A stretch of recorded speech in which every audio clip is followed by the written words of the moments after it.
क्रूस उठा के कांधों पे अपने पापों का मेरे बोझ उठाया।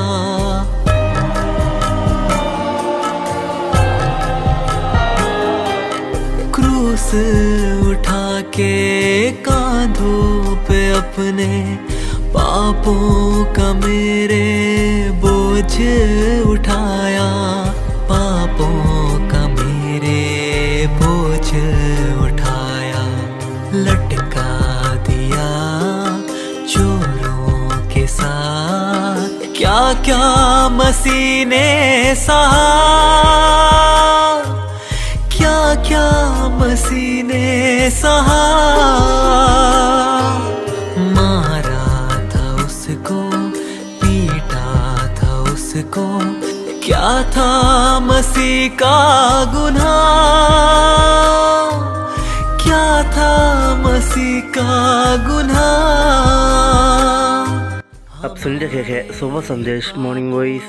अब प्रफुल्ल दास वर्गीस जी से राजस्थान से वजन से बांटा जाएगा।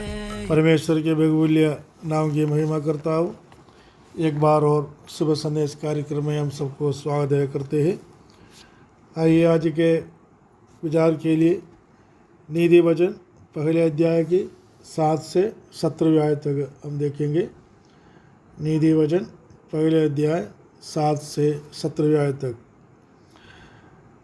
उसकी 7वां और 8वां आयत मैं पढ़ना चाहता हूँ। यहोवा का भय मानना बुद्धि का मूल है। बुद्धि और शिक्षा को मूढ़ ही लोग तुच्छ जानते हैं। हे मेरे पुत्र, अपने पिता की शिक्षा पर कान लगा और अपनी माता की शिक्षा को ना तज। प्रभु के नाम की महिमा करता हूँ। पिछले सप्ताह से हम नीति वचन के किताबों में से कुछ बातों को मेडिटेशन के रूप में हम विचार करने के लिए हम चाहते हैं। और इसके आज उसके 7वां आयत से 17वां आयत तक जो बात इसमें बाइबल में जो आयतें हैं उसी में से कुछ बात बताना चाहता हूँ। और यहाँ हम 7वें आयत के अंदर हम देखते हैं एक सबके लिए सुपरिचित एक आयत है। ये है कि यहोवा का भय मानना बुद्धि का मूल है। बुद्धि और शिक्षा को मूढ़ ही लोग तुच्छ जानते हैं। और युवाओं के लिए या छोटे बालकों के लिए या परमेश्वर का बच्चों के लिए दिया हुआ एक सलाह के रूप में इस आयतों को हम देखते हैं। यहोवा का भय मानना बुद्धि का आरंभ है। और इधर हम देखते हैं कि इस आयतों के अंदर ही 2 प्रकार के लोगों को हम देखते हैं। एक तो बुद्धिमान लोग, दूसरा मूढ़ लोग, मूर्ख लोग।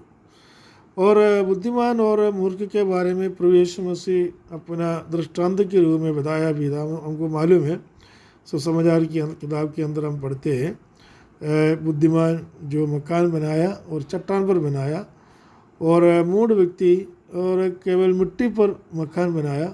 लेकिन आंधी तूफान आने के बाद बुद्धिमान की जो मकान स्थिर रहा, मूढ़ की मकान जो बाढ़ों में या हवा में गिर पड़ा है। इसलिए बाइबल हमेशा ये कहता है बुद्धिमान रहो। बुद्धि जो है परमेश्वर से मिलने वाला एक वरदान है। याकूब की पत्री में हम पढ़ता है, यदि किसी को कोई बुद्धि नहीं हो तो परमेश्वर से प्रार्थना करें और स्वर्गीय पिता परमेश्वर हमको ज्ञान और बुद्धि देते हैं। और बुद्धि के लिए प्रार्थना करना बहुत ज़रूरी है। बाइबल कभी भी मूर्ख बनना नहीं चाहता है और मूर्ख व्यक्तियों के खिलाफ है बाइबल का शिक्षा। इसलिए कि बुद्धिमान बनना परमेश्वर की आज्ञाओं में आते हैं और परमेश्वर हमेशा बुद्धि को उपयोग करने के लिए, यूज़ करने के लिए अगुवाई देता है। जो पवित्र आत्मा हमें इसलिए ले चलता है, जो अच्छी अच्छी बातों में ले चलता है, अच्छे अच्छे कार्य करने के लिए ले चलता है। इसलिए परमेश्वर चाहते हैं कि हर एक व्यक्ति बुद्धिमान बने। और ये परमेश्वर से हमेशा प्रार्थना करना चाहिए, हमें आवश्यकता के अनुसार हमें बुद्धि दे ताकि हम हमेशा अच्छा कार्य कर सकें। और बुद्धिमान बनने के लिए 3 मार्ग इस आयतों के अंदर हम देखते हैं। पहला आयत और 8वीं आयतों के अंदर हम देखते हैं पहला जो बात है पिता की शिक्षा पर कान लगाना, और अब दूसरी बात है अपनी माता की शिक्षा को ना तजना। तीसरी बात जो लिखा हुआ है 10वीं आयत के अंदर हम देखते हैं और कभी भी पापी लोगों का बात नहीं मानना। ये जो तीनों जो बात है सिर्फ बुद्धिमान लोगों के लिए लिखा हुआ है। क्या है? एक बुद्धिमान बच्चा बनने के लिए या बुद्धिमान बनने के लिए परमेश्वर के वचन में ये लिखा है कि पिता की शिक्षा पर कान लगाना।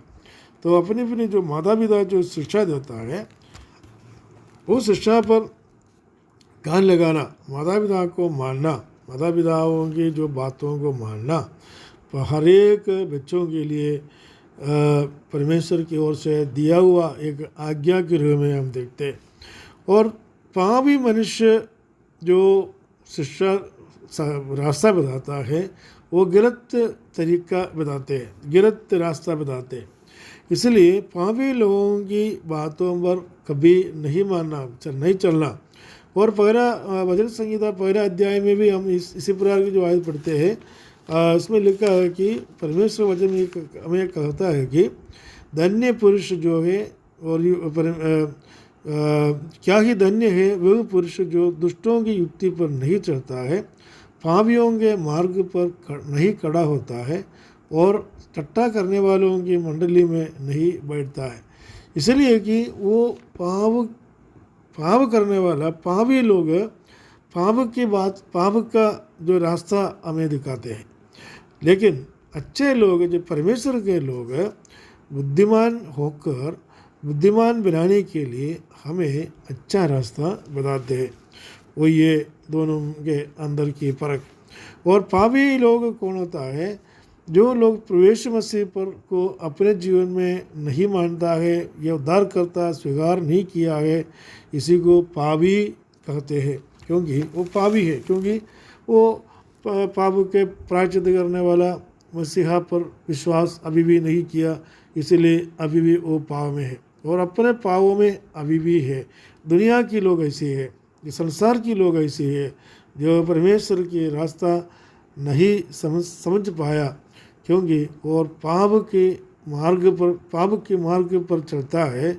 और जो पाप करने वाला शैतान की रास्ता पे चलता है, शैतान की बातों को मान करके चलना चाहते हैं वे लोग। लेकिन परमेश्वर का शिक्षा जो है माता पिताओं की शिक्षा जैसा है, जो परमेश्वर सही समय पर हर एक मनुष्य को समय पर अपनी अपनी बात बताकर अगुवाई करते। इसलिए परमेश्वर के सम्मुख में हमेशा बुद्धिमान बनकर आगे बढ़ने के लिए आज्ञा दिया गया है।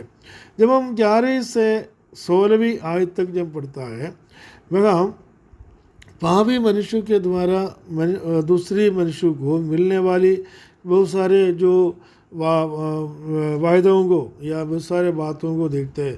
पापी मनुष्य बोलते हैं कि मैं ऐसा भर दूंगा। इसमें 13 आयत में लिखा है कि मैं अपने घरों को लूट से भर लेगा और तुम्हारे सभी इच्छा पूरे हो जाएंगे और तुम्हारा मार्ग अच्छा रहेगा, ऐसा करके बताते हैं।